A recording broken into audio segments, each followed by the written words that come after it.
నా పేరు శ్రీకాంత్. నాకు 24 సంవత్సరాలు. మాది నల్గొండ జిల్లా తిరుమలగిరి. మా నాన్నగారు లారీ డ్రైవర్గా పనిచేసేవారు. ఆర్థిక కారణాల దృష్ట్యా నేను ఇంటర్మీడియట్తో చదువు మానేయడం జరిగింది.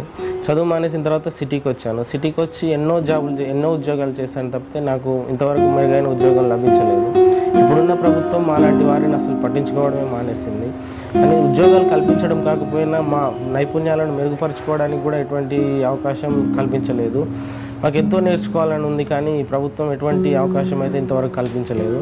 కనీసం వచ్చే ఎలక్షన్లో చంద్రబాబు నాయుడు గారు అధికారంలోకి వచ్చి మాలాంటి నిరుద్యోగ యువతకు ఉద్యోగాలు కల్పిస్తూ పేద బడుగు మధ్యతరగతి కుటుంబాలకు సొంతింటి కలను నిజం చేసుకోవడానికి ఆర్థిక సహాయం చేస్తారని, గతంలో లాగా ఎన్నో అభివృద్ధి కార్యక్రమాలు మళ్ళీ చేపడతారని, వచ్చే ఎలక్షన్లో చంద్రబాబు నాయుడు గారు అధికారంలోకి రావాలని మనస్ఫూర్తిగా కోరుకుంటున్నాను.